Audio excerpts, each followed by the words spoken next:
Nah, waktu lagi main handphone kan, tiba-tiba ada yang manggil.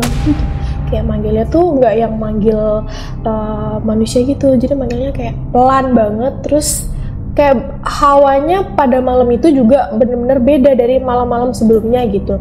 Jadi dia tuh kayak manggilnya tuh, lagi kumpul nih, ada yang ulang tahun, kumpul gitu kan. Jadi semua keluarga tuh kumpulnya satu titik gitu. Nah, aku kan kebetulan duduk di kursi di atas.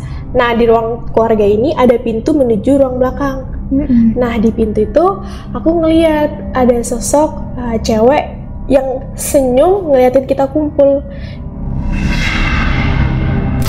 Nah, pas dia pas dibuka garasi, om ini sempat terjungkal kayak ke belakang gitu. Aku pusing tuh gak sih? Terakhir ke mana? Kamu ini labu mangkas itu kan ya? Iya. Aku napas dulu dari tadi. Ikut kena pressure-nya juga soalnya. Ya, soalnya kalau kita ngomongin dia tuh, dia sebenarnya ada.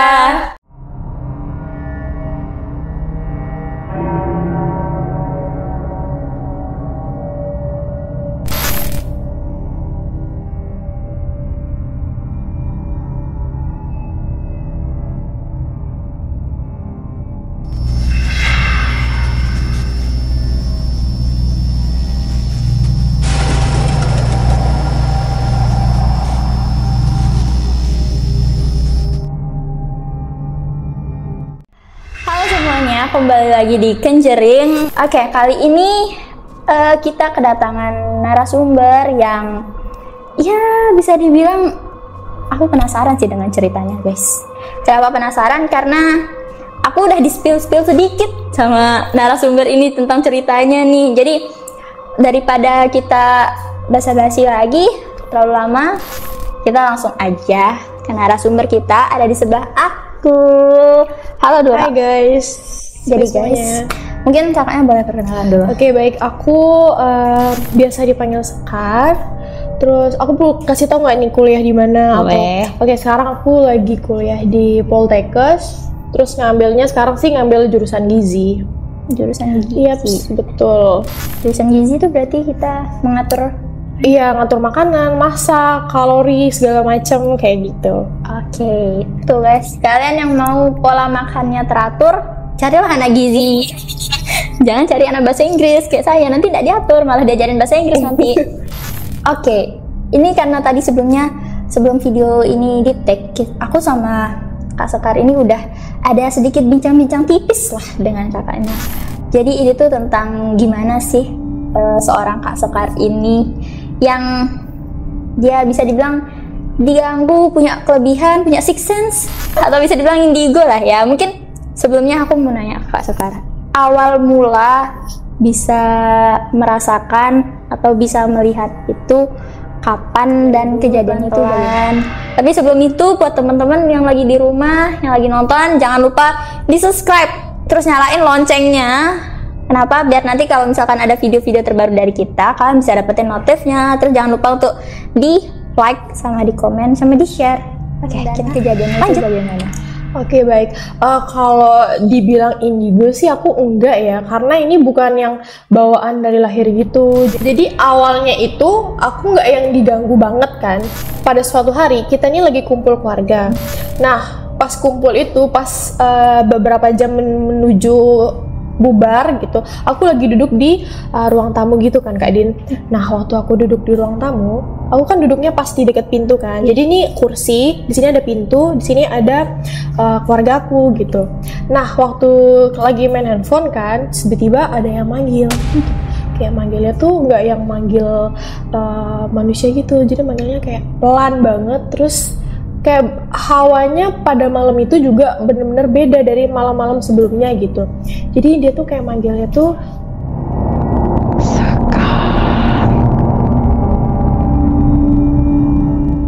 panggilan pertama tuh cuman aku yang ngeh gitu kan Kak Din.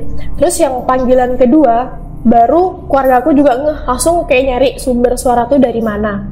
Nah itu yang spesifiknya aku yang digangguin personal gitu. Biasanya kita tuh diganggunya itu yang rame-rame gitu. Kayak pertama tuh kita diganggunya tuh kayak suara bel. Nah di rumah itu kan aku punya tipe bel yang bunyi gitu, tau gak sih, yang bunyi assalamualaikum gitu. I know. Iya, pas bel pertama itu dia bel itu yang ngomong kayak assalamualaikum gitu. Pas Beda bel, kan beda. suaranya? Pas bel yang kedua itu suara bel sama ada suara yang ikut gitu. Suaranya tuh bener-bener yang lembut banget, yang Assalamualaikum.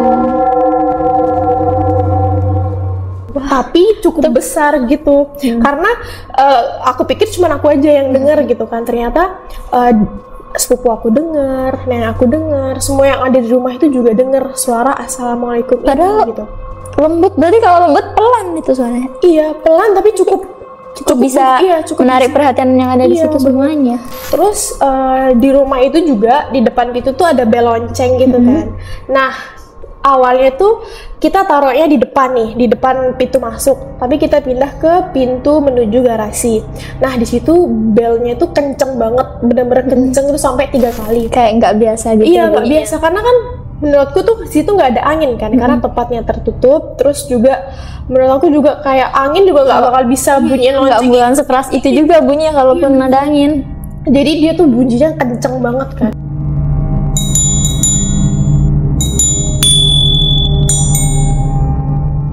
Nah itu pertama kali aku diganggu, aku sekeluarga diganggu, itu bener-bener sama si sosok yang cewek yang assalamualaikum ini gitu. Oh itu cewek. Iya Karena itu cewek. sih. Kenapa aku bilang cewek? Karena waktu dia salam itu udah suaranya suara cewek gitu kan. Nah terus habis itu setelah itu ganggu, pas diganggu tuh udah nggak ada dari gangguan lagi kan selama bertahun-tahun. Nah pada saat ada salah satu anggota keluargaku yang meninggal, setelah beliau meninggal, pada saat itulah kita mulai diganggu yang luar biasa. Kayak bener-bener dari mulai ditampakin dirinya, mulai dia ganggu kita mulai dari perabotan rumah, kayak perabotan rumah tuh Sampai diberantakin. bisa menggerakkan barang, berarti Energinya kan kuat banget iya kan kata orang kalau bisa mindahin barang atau menggerakkan barang berarti energi makhluk itu bisa dibilang cukup kuat. Iya bener, kayak bener-bener kuat banget sampai apa namanya, kan kata orang juga sih, kan aku bukan yang tahu banget kan, dia tuh munculin dirinya, jadi dia tuh muncul, habis muncul ngilang, habis itu dia ganggu melalui perabotan rumah gitu. Kayak ada satu masa kita nih lagi kumpul keluarga, kan kebetulan aku tuh kalau kumpul keluarga tuh setiap hari Minggu kan kak, jadi setiap hari Minggu tuh kita kumpul. Nah ada satu malam kita tuh lagi kumpul nih, ada yang ulang tahun, kumpul gitu kan. Jadi semua keluarga tuh kumpulnya satu titik gitu. Nah, aku kan kebetulan duduk di kursi di atas. Nah, di ruang keluarga ini ada pintu menuju ruang belakang. Nah, di pintu itu aku ngeliat ada sosok cewek yang senyum ngeliatin kita kumpul.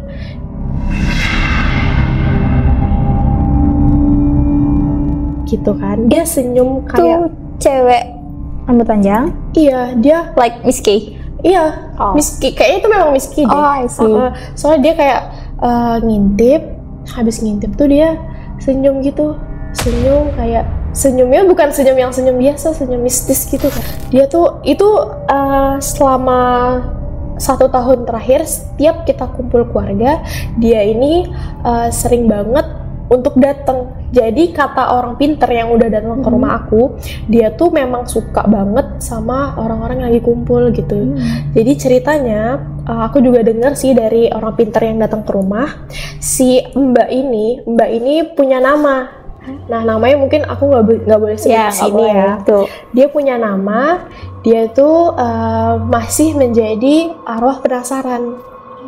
Iya, jadi dia meninggal itu posisinya dia tuh lagi jauh dari keluarga, dan dia meninggal, bukan meninggalnya tuh karena sakit, itu bukan, dia tuh meninggalnya tuh meninggal bunuh.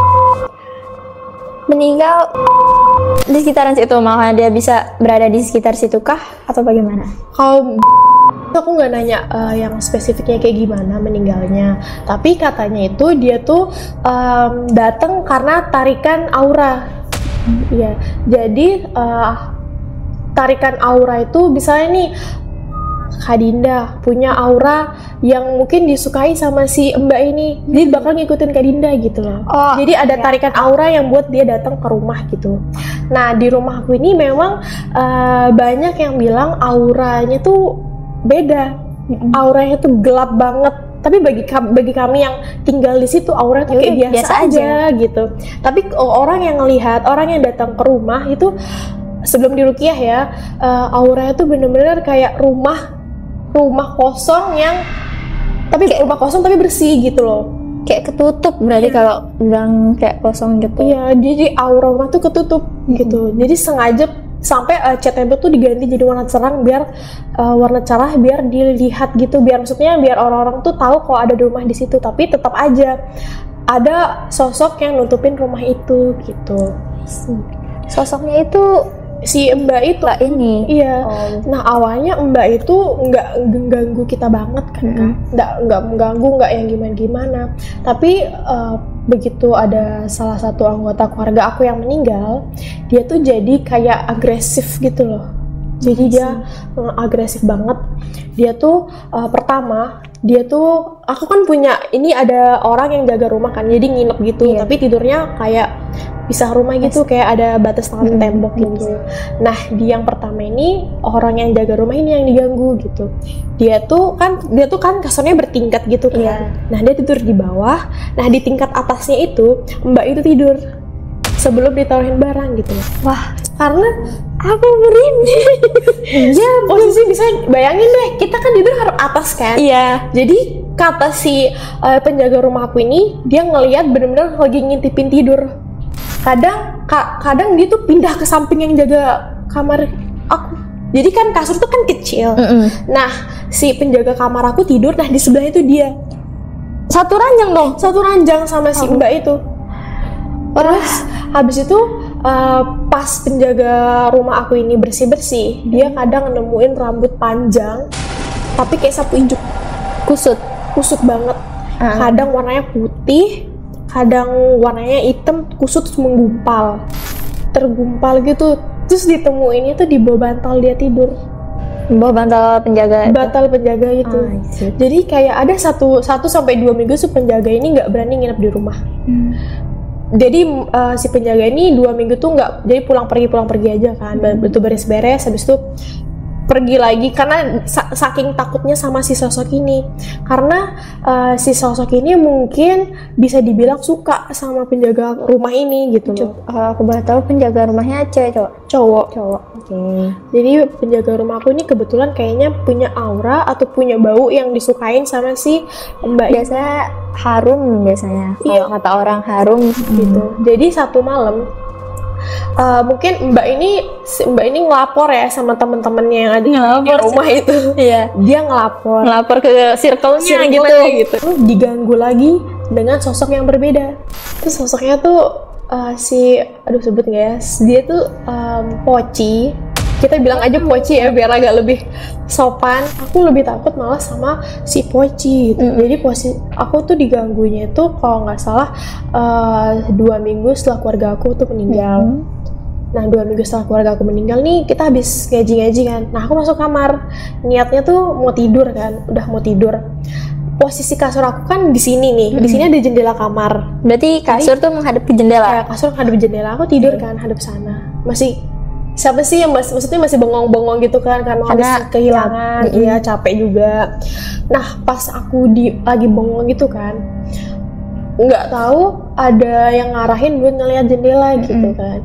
Nah di situ pas ngadep jendela itu aku ketemu, awalnya cuman siluet aja, siluet jalan, bukan jalan sih, kayak ada terus nggak ada gitu. Jadi kayak datang pergi. Jadi bisa dia di sini terus hilang, tiba-tiba di sini hilang, tiba-tiba pindah tempat. Iya, pindah tempat gitu kan.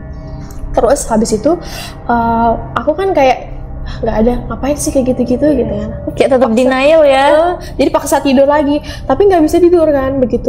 Begitu udah mau tidur kan, pas balik hadap lagi ke depan, di situ aku ngeliat bener-bener definisi besar sebesar-besarnya.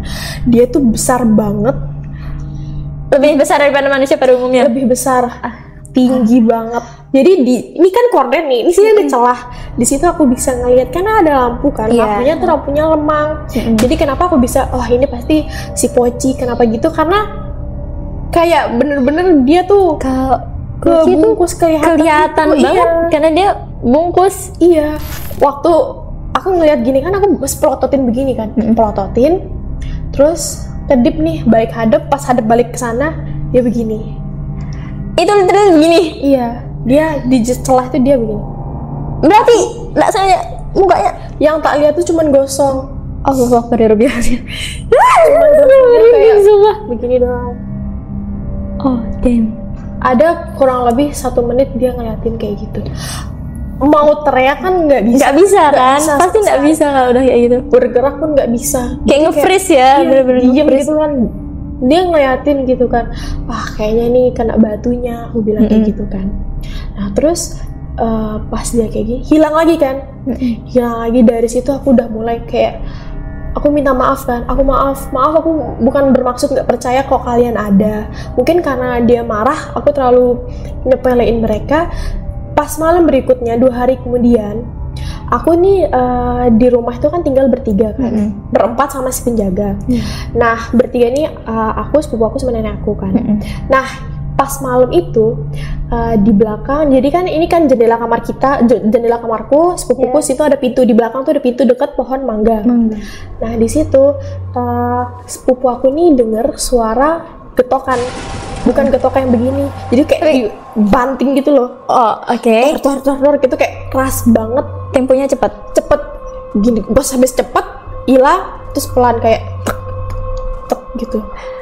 Bukan suara tangan, kan beda ya, tangan mau sekeras apapun kan kayak beda lah memang suaranya. Iya. Terus itu apa suara awalnya itu kita nggak tahu kan, langsung kan kayak saling WhatsApp, kamu dengar nggak sih suara ini gitu. Kayaknya itu tuh yang ganggu kamu kemarin gitu, si Poci yang ganggu kemarin gitu. Kak Sekarang sempat cerita ke Anu kalau diganggu sama Poci itu. Iya, karena sepupu aku nih ngeliat dia jalan gitu loh. Ngeliat Jadi bukan kayak, jalan sih, maksud aku kayak ada hilang gitu loh. Berarti semua ngeliat pas saat itu. Iya, semua ngelihat. Jadi di rumah itu nggak cuman 1, di rumah tuh ada 3 banyaknya Poci itu gitu loh. Wah, 3 guys, 1 aja kayaknya udah nggak tenang hidup aku lah. Kayaknya 1 aja udah nggak tenang, nih apalagi 3 nih. Iya, 3, jadi kayak bener-bener ada yang pernah satu masa dia ada terus diikuti sama aroma yang bau bangke gitu.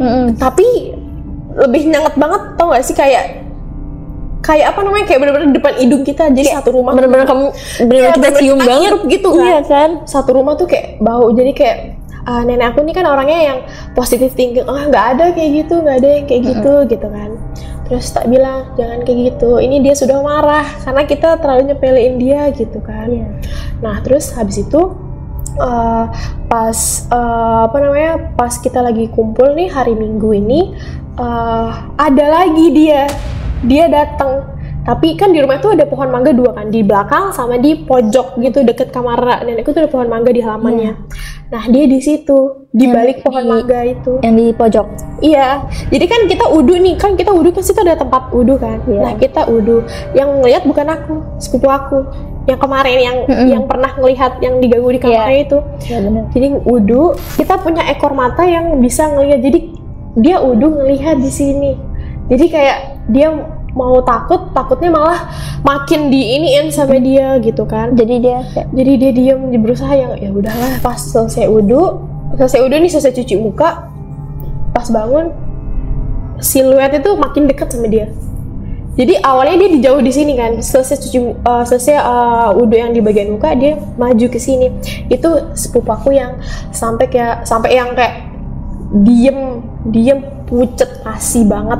Kan kita kan nggak berani ngomong sama keluarga besar kan. Jadi aku tuh selama diganggu tuh cuman aku berdua ini aja yang diganggu, karena menurut aku masih yang diganggu. Nah memang aku udah feeling kan, kayaknya malam ini karena 2 hari udah nggak diganggu, kayaknya takutnya di malam ini pasti diganggu kan.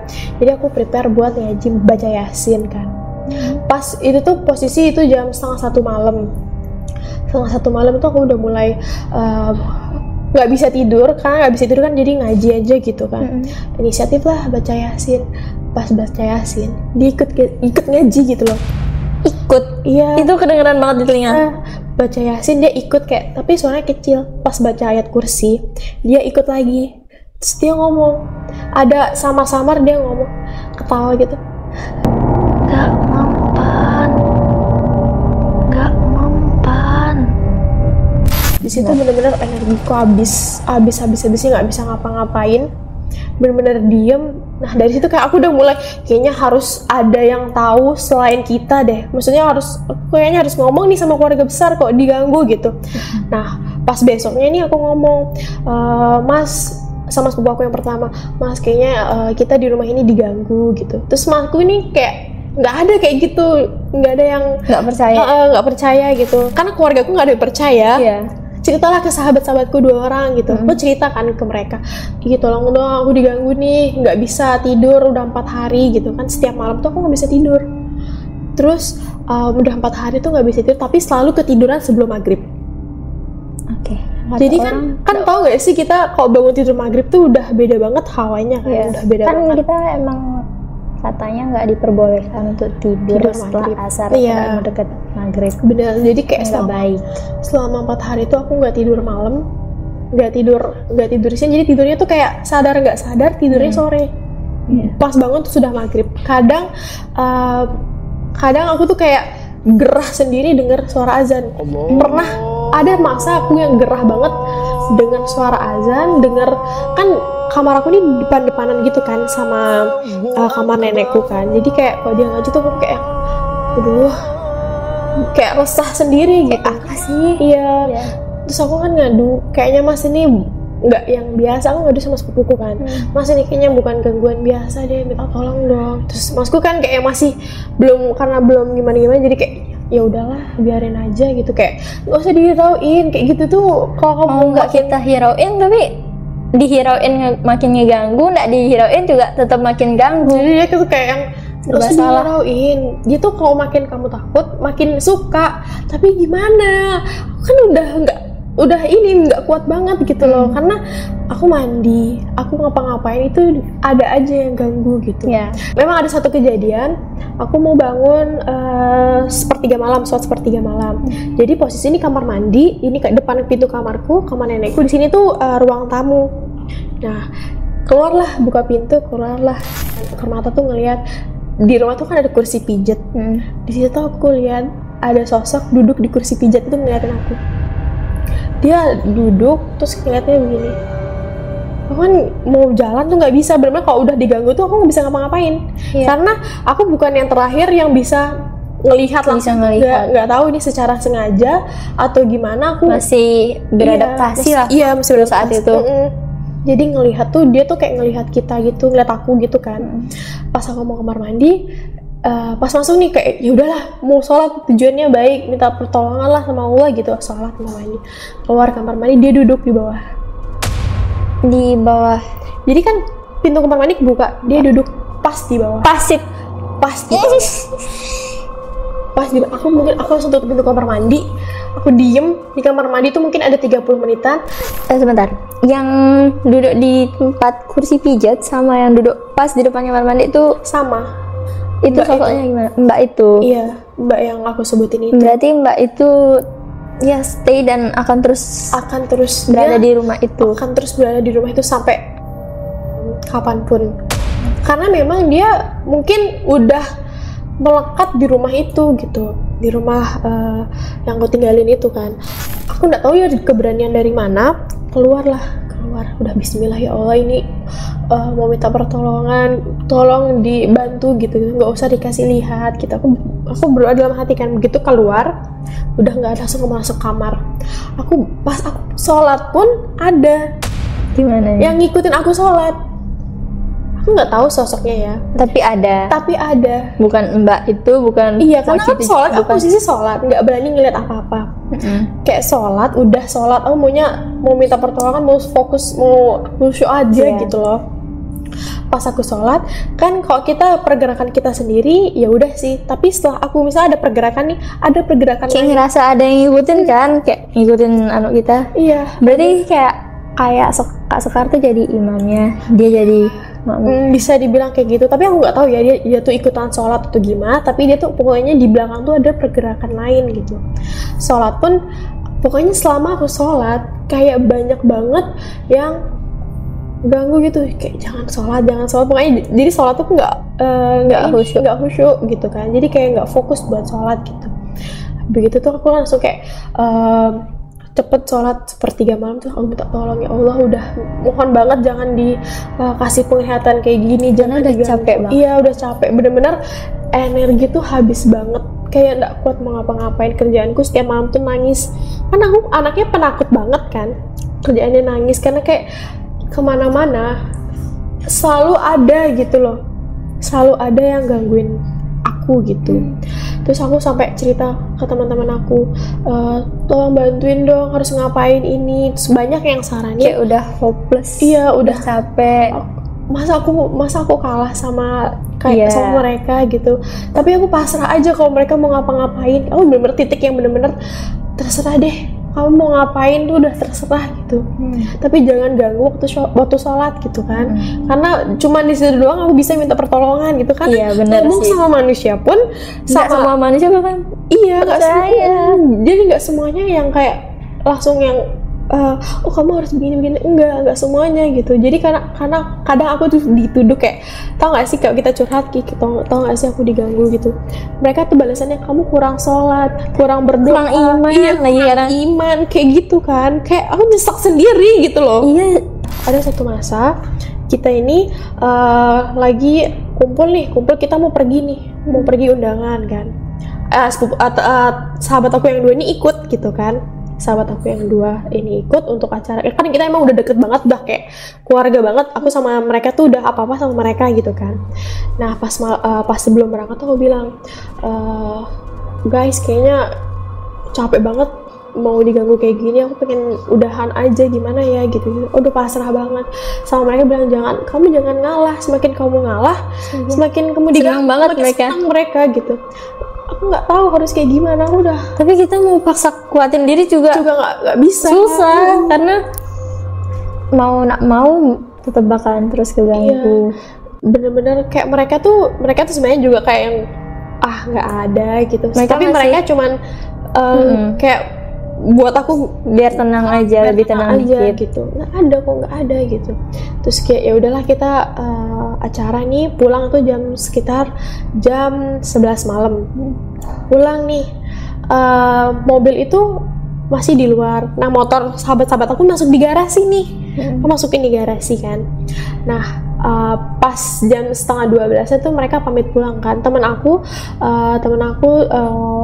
yang satu mau ngambil motor di garasi kan, dia mau ngambil sendiri gitu.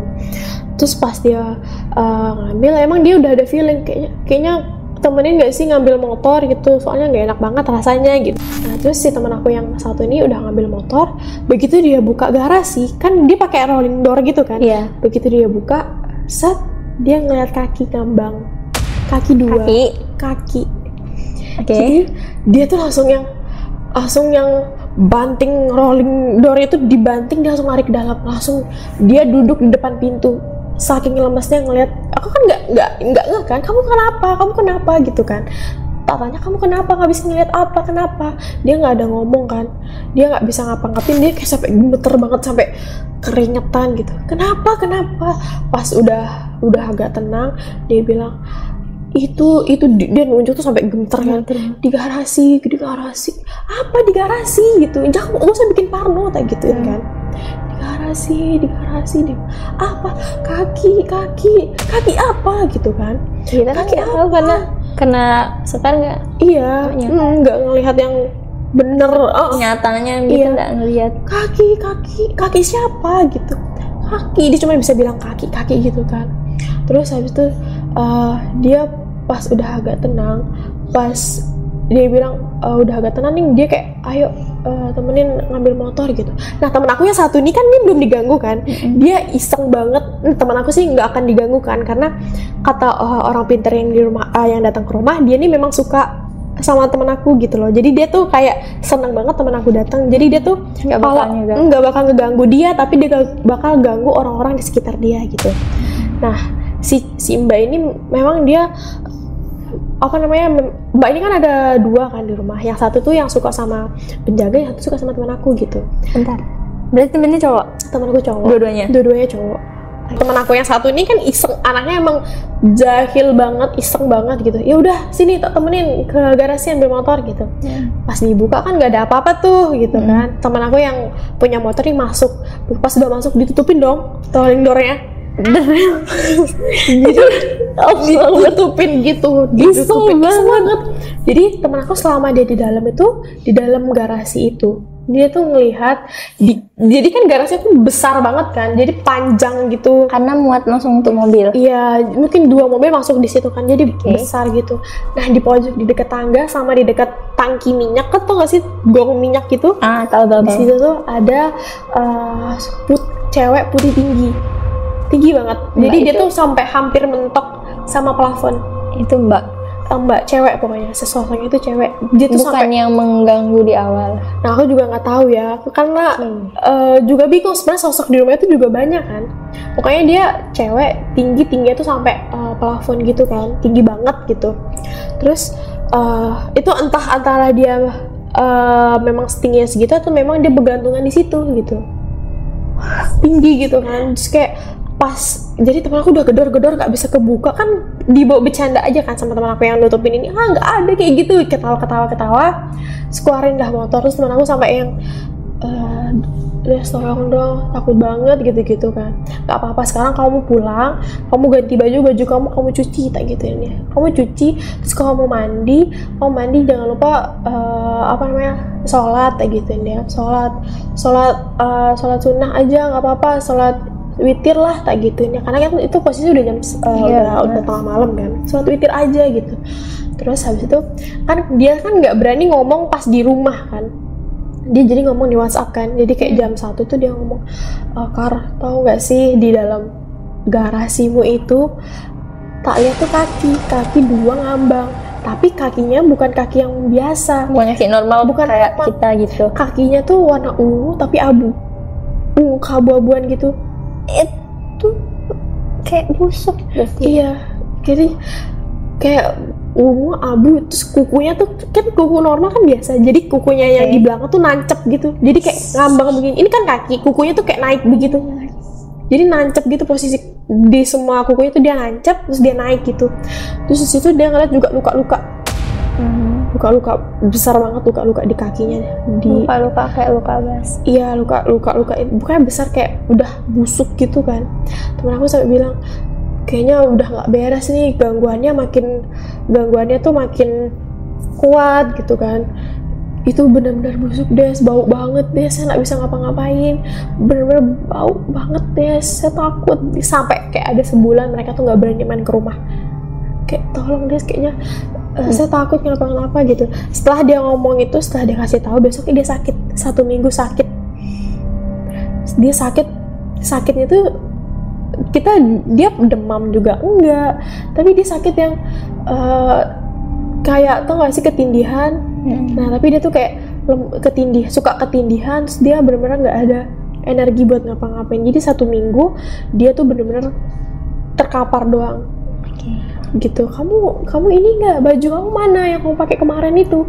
Dia belum cuci bajunya, dia masih gantung gitu loh. Jadi kan aromanya tuh masih ada, aroma si busuk ini masih ada di bajunya dia gitu.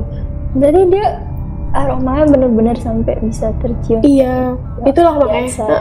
Jadi itulah kenapa kalau kita misalnya habis dari kuburan, kita kan harus ganti baju kan, karena di baju itu ada suka nempel gitu-gitu. Kadang entah itu baunya, entah itu sosoknya. Jadi begitu kita selesai dari kuburan atau dari tempat-tempat yang menurut kita nggak biasa, memang baiknya itu dicuci. Temen aku nih ngeyel gitu kan.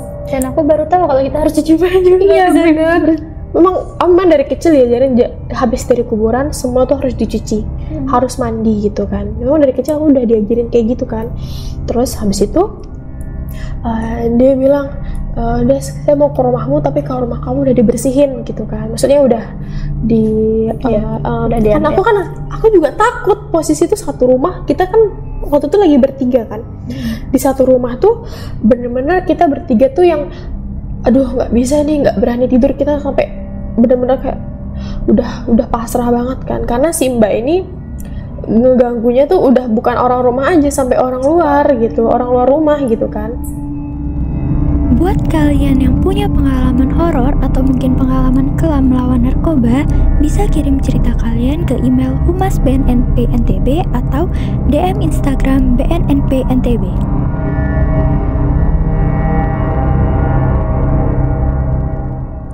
Terus habis itu kayak aku langsung kayak WhatsApp adiknya ibu aku kan, jadi aku WhatsApp kayak Pak, ini kita nih begini kan. Kebetulan jadi keluarga aku ini dulu pernah ikut bela diri, tapi bela dirinya bukan bela diri yang kayak karate silat gitu. Ada salah satu bela diri yang mengandalkan ilmu hitam.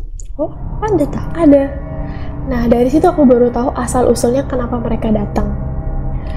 Jadi keluarga aku tuh kayak Pak adik aku, sepupu-sepupu aku yang cowok-cowok tuh ikut bela diri itu.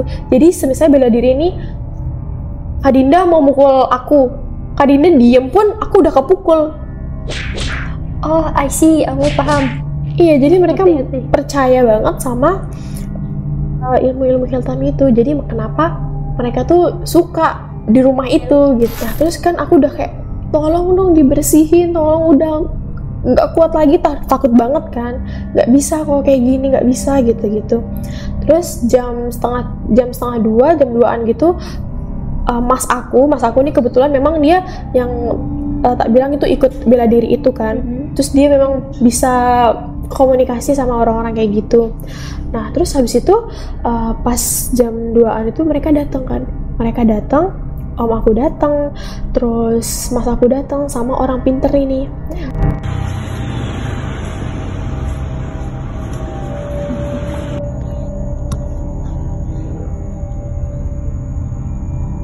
Mas aku sama om aku ini datang kan, masuk rumah.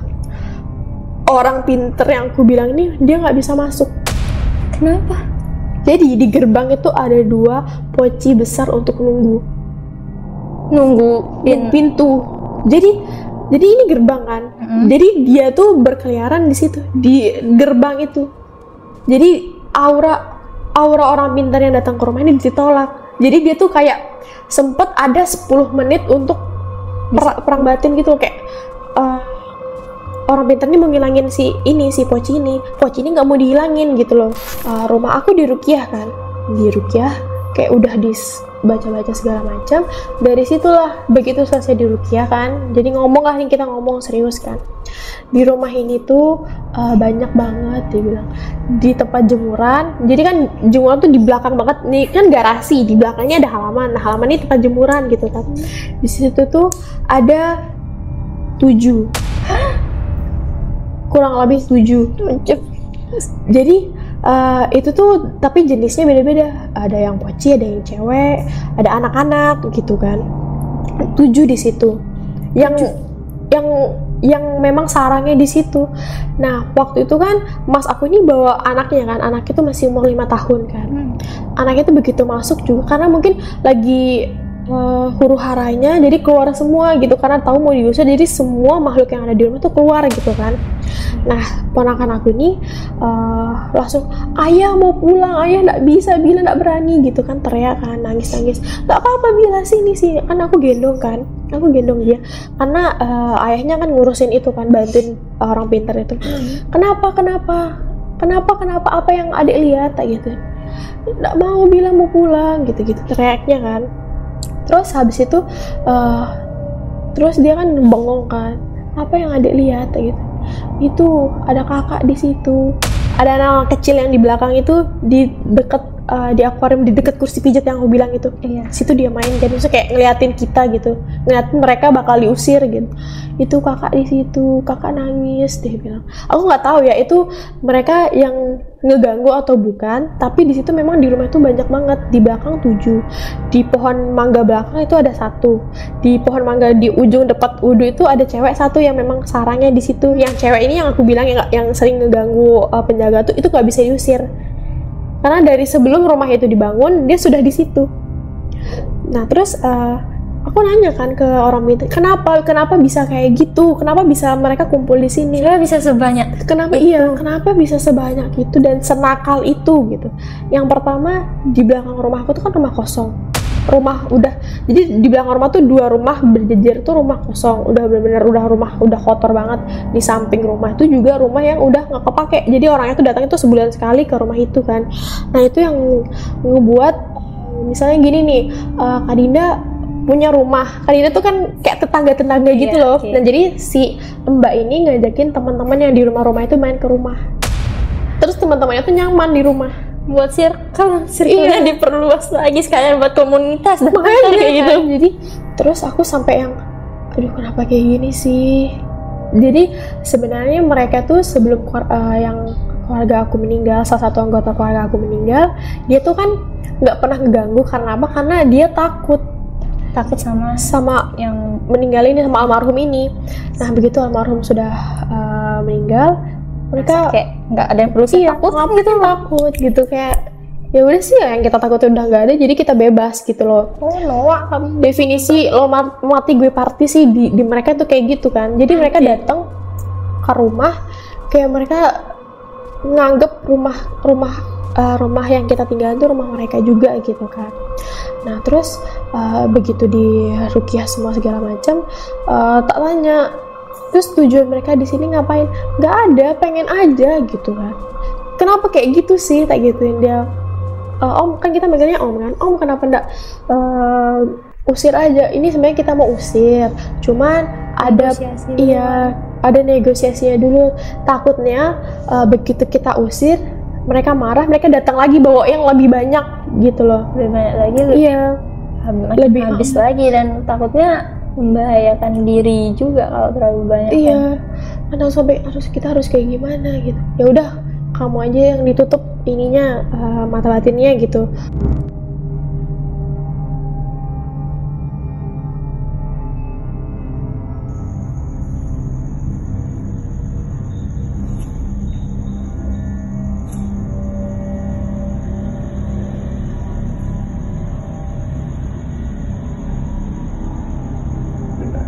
Jadi aku ditutup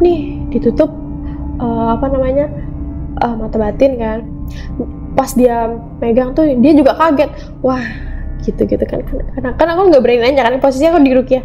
Terus masku nanya, kenapa kayak gitu om, digituin kan. Ini ubun-ubunnya lembek banget. Jadi kan kalau ubun-ubunnya lembek, iya bisa ada 2 definisi. Yang pertama dia memang bisa ngelihat, yang kedua dia disukain.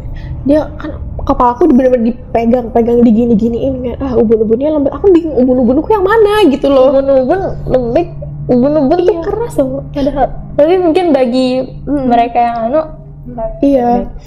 ubun-ubunnya lembek, ini lembek banget, dia bilang. Tak tutup ya, tutup tapi udah nggak kuat banget kan.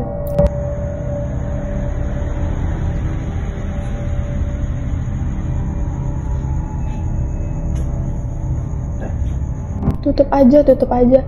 Nah ditutuplah ini, aku ditutup kan. Tapi ditutupnya ini nggak bertahan lama. Aku nggak bisa ngelihat ya, tapi nggak bisa ngelihat yang jeng di depan gitu, nggak. Tapi ekor mata, terus hawa-hawa, aroma itu yang bisa ngeganggu gitu. Terus habis itu rumah ini udah dibersihin kan, tapi pas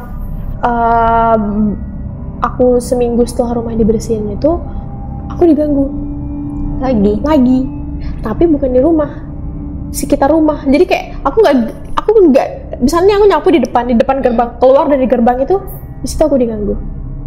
Tapi di rumah itu udah bersih kan, udah nggak ada apa-apa. Ada sih, cuman ganggunya tuh di luar area rumah. Di luar area rumah gitu kan. Aku balik lagi ya ke kaki yang busuk itu. Ternyata kata si om ini, kaki yang busuk ini, dia cerita, dia minta, karena ditahu aku ini penakut, jadi dia suka. Jadi kan kalau orang penakut tuh pasti menghalalkan segala cara biar kayak diungkapin gitu loh. Kayak aku tadi kan pengennya ketemu orang pintar, pengen ini, karena kan aku takut. Nah jadi mbak yang ini nih, yang di garasi ini, yang kakinya busuk ini, mau minta tolong sama aku, cuman aku kan nggak bisa komunikasi sama mereka kan. Jadi caranya dia mengganggu itu. diganggu, iya. Biar Jadi akhirnya Sekar bisa ngasih tahu, ngasih minta tahu, orang. ya, minta orang pintar buat datang ke rumah gitu kan. Terus pas aku diganggu, ngomong itu tolong dong yang di garasi, soalnya teman-teman Sekar berdua ngeliat yang di situ, jadi itu kayaknya ngeganggu banget ya untuk orang luar, tak gitu. Takutnya kenapa-kenapa sama teman-teman gitu kan. Nah pas dia pas dibuka garasi, Om ini sempat terjungkal kayak ke belakang gitu. Keras banget di sini, dia bilang. Keras banget di sini. Aku kan bingung kan. Keras gimana gitu. Keras banget di sini, dia bilang, kayak Kita kan nggak tahu apa, jadi kita nggak tahu keras apa. banget, keras banget di sini, dia bilang. Dia sampai ngebaca semua segala macam kayak mengusir. Terus dia sempat ngomong, dia minta tolong, dia tuh kayak ada arwah masih kayak nggak tenang gitu kan. Jadi yang aku dikasih tahu, dia tuh meninggal karena, meninggalnya bunuh dirinya juga karena dia tuh selama dia hidup dia disiksa. Jadi dia siksa sama suaminya. Jadi dia korban KDRT gitu kan. Dia badannya tuh pernah disiram air panas, pokoknya ada kekerasan lah gitu intinya, entah gitu. Aku pokoknya badannya tuh penuh sama luka-luka, katanya si Om ini penuh sama luka-luka deh kayak gitu. Terus aku nanya, terus itu kayak gimana? Udah Om pindahin kok, dia bilang. Pindahin kemana? Ke ini, ada satu desa, memang desa ini tempatnya tinggal suaminya gitu loh. Jadi dipindahin ke sekitar sana kan. Jadi dia bakal balik lagi, nggak? Kemungkinan balik, ada kemungkinan baliknya, cuman dia nggak yang bakal dia kayak datang berkunjung gitu loh. Dia nggak bakal ganggu banget gitu, enggak. Dia cuma mungkin bisa dibilang terima kasih sama Sekar karena udah bantuin manggil Om ke sini gitu. Emang mungkin biar bisa keluar gitu cerita. Iya, takdirnya dia memang ketemu sama Sekar gitu kan. Aku kan masih kayak, kenapa harus aku sih gitu, kenapa nggak orang lain? Aku kan takut banget sampai benar-benar kayak nggak bisa tidur gitu kan. Nah setelah sudah dibersihin nih, udah aku ngerasa aman, rumah udah aman gitu. Tiba-tiba aku setiap tidur, mungkin karena itu entah halusinasi, sugesti atau apa, setiap aku tidur Mbak itu ada. Mbak yang kayak maaf kakinya. Iya, jadi kan aku kan karena udah nggak berani hadap jendela kan kasurnya, jadi pindahin ke hadap pintu. Jadi ini kan jendela, sini pintu, di sini aku gitu. Jadi setiap setiap udah mulai ngantuk, ada yang buka pintu itu kan, buka. Awalnya aku mikir, oh ini bunda kan, mungkin nenek kan bunda. Oh ini bunda lah paling gitu kan. Bunda paling atau enggak sepupu aku gitu. Terus dia ngintip kadang dia sampai masuk, kadang dia kadang ini kan lemari isinya ada celah kosong gitu, rak skincare aku, dia kadang di situ nungguin aku sampai bangun. Entah bingung tuh tujuannya tuh sekarang apa, maksudnya kan pesan yang dia mau udah tersampaikan. Iya, kayak aku juga bingung sih dia mau ngapain gitu kan. Nah terus habis itu mungkin kayak yang dikatain sama orang pintar itu, mungkin dia berterima kasih. Cuman aku kayak nggak apa-apa, aku ikhlas, gak usah berterima kasih, nggak apa-apa gitu loh. Mungkin kalau berterima kasihnya sekali masih oke, tapi kalau terus-terusan kayak, ya kamu ada niat lain atau gimana nih? Kayak gitu kan, sampai kayak mungkin dia nih ngasih tahu juga kalau bakal ada makhluk lain yang mencoba masuk ke rumah itu. Memang sih banyak banget yang mencoba masuk ke rumah, dari mulai genderuwo pernah hampir masuk ke rumah. That's genderuwo guys. Iya, itu kenapa aku ngomong genderuwo gimana jadi? Aku kenapa ngomong gitu, karena dikasih tahu sama orang pintar gitu kan. Karena kan kayak setiap sebulan sekali, demi kenyamanan kita yang ada di rumah, kita kayak ngadain yasinan sekalian ruqyah rumah gitu kan. Kita ruqyah rumah itu karena biar kayak mereka juga tenang, kita tenang gitu kan. Ada banyak yang mau masuk gitu. Jadi di sekeliling rumah itu ditaburin garam kasar. Iya, semua rumah, semua sudut tuh ditaburin garam kasar, nggak boleh disapu sama sekali, nggak boleh keinjek gitu kan. Jadi aku Itu tuh setiap saat ditaburin setiap nggak, jadi sekali aja. sekali aja, tapi setiap garam itu menguap kan, kita garam itu kan pasti ngilang kan. Jadi kalau kita udah ngerasa diri kita udah mulai nggak nyaman, ditaburin lagi gitu loh. Jadi kalau aku kan karena terlalu sering diganggu, jadi nggak nyaman sendiri. Jadi kayak aku tuh sebulan sekali mungkin naburin gitu. Kalau aku di sekitar kamar aja gitu kan.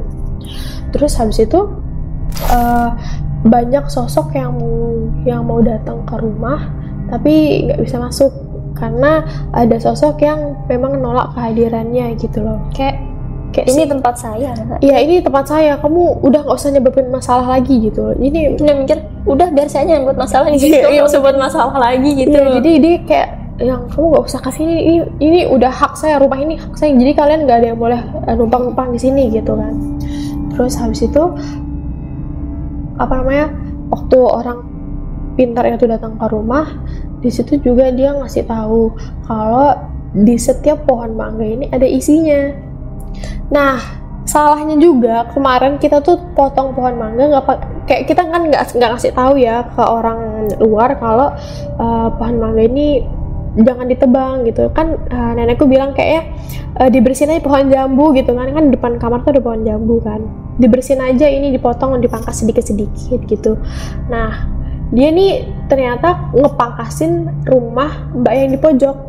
Oke, Jadi Mbak Miski ya Miski itu dipotong gitu kan. Nah, Miskinya marah sempet mengganggu ke nganggu ke pengisi isi rumah. Kenapa? Mungkin kayak ada ya 2 mingguan gitu kita diganggu gitu. Kita diganggu entah pas kita mandi, entah pas kita makan kan. Aku tuh kan sering makannya tuh kayak tengah malam gitu kan. Sebelum puasa makan tengah malam sama sepupu aku gitu. Nah, seperti yang aku bilang tadi tuh kan di dekat ruang tamu itu ada lorong yang mau ke belakang ke tempat jemuran. Nah, dia tuh suka munculin dirinya di situ, di celah-celah itu, di celah-celah apa namanya, di celah-celah pintu yang mau ke belakang gitu. Nah, di situ kan ada hiasan kura-kura besar banget.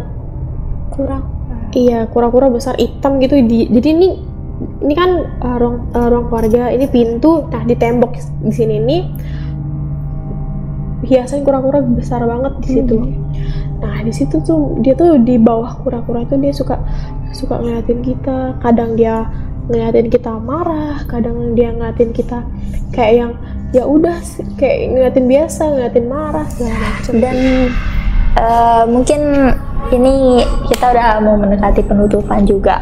Aku masih ada beberapa pertanyaan kayak itu gangguannya masih berlanjut sampai sekarang? Kok gangguannya masih, cuman nggak yang separah kemarin. Mungkin dia iseng-iseng gabut ya, ganggu gitu. Tapi kadang kalau ada yang sosok luar datang, kan sekarang rumah udah agak longgar kan. Sosok luar datang, baru tuh kadang yang diganggu banget kan. Aku udah mulai terbiasa kan sama gangguan itu. Cuman tetap aja ngeganggu gitu. Buat aku yang penakut ini gitu. Oke. Jadi kan aura aku, kalau memang orang-orang yang bisa ngelihat kalau lagi ada, misalnya lagi diganggu tuh aura aku beda, berubah. Jadi kan kita kayak punya asap aura gitu loh. Katanya gitu, katanya orang pinter yang kemarin datang, om aku yang pinter soal-soal gini, aura kamu tuh abu gitu. Coba usahain kalau lagi takut jangan terlalu memperlihatkan kalau kamu takut. Karena kalau kamu perlihatin, kamu hitam auranya gitu. Makin gitu. suka mereka.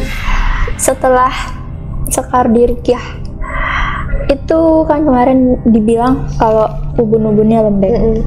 Apakah sekarang itu Sekar bisa melihatnya atau hanya bisa merasakan kalau oh di sini ada satu kejadian yang tapi di luar rumah ya, satu kejadian yang energinya kuat banget, aku bisa ngeliat dan efeknya tuh langsung lemes banget, kayak yang udah kayak langsung habis energi gitu. Jadi kesedot gitu. Kalau di ini nih di ruangan kita nih, apakah merasakan ada seperti kalau di sini nih sebenarnya kalau kita ngomongin dia, kita cerita aja dia datang. Iya, dia ada di sekitar kita. Kita ceritain, misalnya kayak aku tadi ceritain si Poci tuh ada, ceritain si Mbak itu ada, ceritain anak kecil itu juga ada. Dia enggak ngikut juga enggak, tapi dipanggil pokoknya setiap kita kayak rasa ketika kita ngomongin dia ada gitu. Mungkin di dunianya dia, oh saya dipanggil nih di tempat ini, saya datang ke sana gitu. Iya. Oh gitu guys. Mungkin selain di rumah pernah diganggu di tempat lain? Oh, pernah. Ops, tidak boleh dijawab. Itu akan ada di episode selanjutnya. Jadi nanti akan ada lanjutan dari ceritanya Kak Sekar, karena kita lihat Kak Sekar juga udah cukup lemes ya guys ya. Kita harus memikirkan safety, keamanan itu daripada kenapa-napa. Jadi sekian dari cerita kita, kenjering kita hari ini. Buat teman-teman yang lagi nonton yang punya cerita atau mau berbagi ceritanya, boleh langsung email ke BNN Provinsi NTB atau boleh langsung DM ke Instagram kita. Jadi nanti bakalan kita bacain cerita teman-teman semuanya. So jangan takut untuk cerita. Oke, Kak Sekar terima kasih udah mau berbagi cerita dengan kita. Sekian dari kita. Jangan lupa di like sama di komen guys. See you di kenjaring episode selanjutnya lagi. Bye bye. Aku pusing tuh gak sih? Terakhir ke mana nih? Kamu nih labu mangkas itu kan ya? Iya. Udah. Iya, santai. Berat enggak aku. Karena itu ada yang Lemas kayak sekarang. Energi. kalau aku karena yang di rumah aku ada yang masukin fotoku yang di kamar aku. Ada sih memang. Masih panjang lu? Aku napas dulu dari tadi. Ikut kena pressure-nya juga soalnya. Ya, soalnya kalau kita ngomongin dia tuh dia ada. Subscribe. Komen, share jangan lupa. Subscribe.